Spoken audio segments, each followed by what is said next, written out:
Dubai అనేది one of the safest place in the world and ఎంతోమంది dream destination ఇది ఈ ప్లేస్. అలాంటిది ఈ ప్లేస్లో ఇలాంటి సిచ్యువేషన్ వస్తుందని ఎవరు ఎక్స్పెక్ట్ చేయలేదు.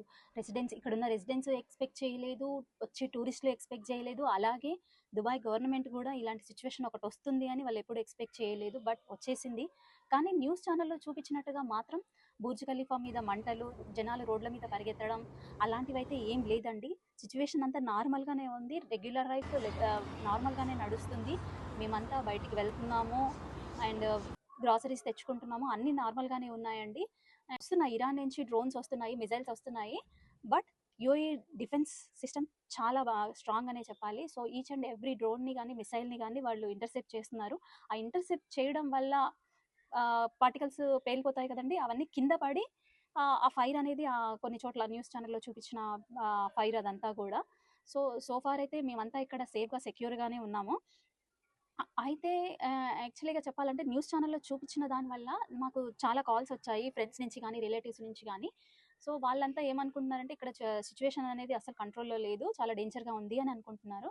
అలాగే మాలాగే ఇక్కడ చాలామంది ఉద్యోగాల కోసం వచ్చుంటారండి. అందులో కొంతమంది ఎలా అంటే ఫ్యామిలీ అంతా ఇండియాలో ఉంటది, వాళ్ళు మాత్రం ఇక్కడికొచ్చి వర్క్ చేస్తుంటారు. అలాంటి వాళ్ళు ఎంత టెన్షన్ పడుతుంటారు, మా వాళ్ళు అక్కడ ఒంటరిగా ఉండిపోయారు అని. సో అండ్ అందులో ముసలి వాళ్ళు ఉంటారు, ఓల్డ్ పేరెంట్స్ ఉంటారు, అలాగే స్పౌజ్ ఉంటుంది, కిడ్స్ ఉంటారు. వాళ్ళు ఎంత టెన్షన్‌గా పడుతుంటారు ఈ న్యూస్ ఛానెల్‌లో ఇచ్చే హైప్‌ని చూసుకోనండి. కొన్ని ఛానెల్‌లో అయితే ఇరాన్ దిగ్బంధంలో దుబాయ్ అండ్ ఇంకొన్ని ఛానెల్‌లో అయితే బిక్కుబిక్కుమంటున్న భారత విద్యార్థులంట.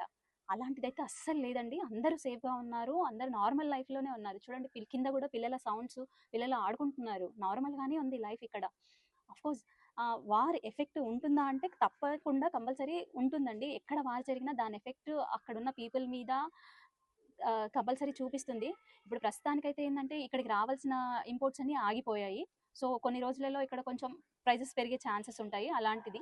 అలాగే చాలా న్యూస్ ఛానెల్ ఏం పెడుతున్నాయంటే గల్ఫ్ కంట్రీస్ బాంబులతో పేలిపోతుంటే మేము మాత్రం చాలా సంతోషంగా ఉన్నాం ఇండియాలో ఉన్న వాళ్ళం అదంతా అని అంటున్నారు. వార్ అనేది ఇక్కడ ఎస్పెషల్లీ దుబాయ్, గల్ఫ్ కంట్రీస్‌లో జరిగే వార్ వల్ల ఇండియా కూడా చాలా నష్టపోతుందండి. ఎందుకంటే ఇండియాకి వచ్చే 50% క్రూడ్ ఆయిల్ గల్ఫ్ కంట్రీస్ నుంచే వస్తుంది.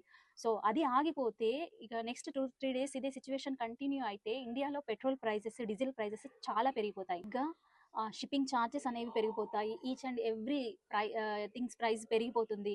సో దానివల్ల ఇండియన్ ఇన్ఫ్లేషన్ కూడా పెరిగిపోతుందండి. ఆల్రెడీ ఇండియాలో స్టాక్ మార్కెట్ చాలా ఫ్లక్చువేట్ అవుతుంది. సో వార్ ఒక కంట్రీలో జరిగితే ఆ కంట్రీనే కాదండి, ఆ చుట్టుపక్కల ఉన్న కంట్రీస్ని, ఆ కంట్రీ మీద డిపెండ్ అయిన కంట్రీస్ని, ఆ కంట్రీస్తో బిజినెస్ చేసే వాటన్నిటిని కూడా చాలా ఇంపాక్ట్ ఉంటుందండి.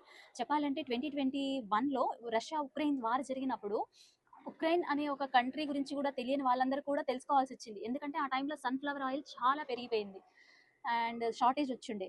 సో వార్ వల్ల మాత్రం ఒక కంట్రీయే కాదండి, చాలా వరకు మొత్తం దేశాలన్నీ కూడా ఎఫెక్ట్ అవుతాయి. ఒక కంట్రీలో జరిగే వారు ఆ ఒక్క కంట్రీకే కాదు, అన్ని ప్లేసెస్కి ఎఫెక్ట్ ఉంటుంది.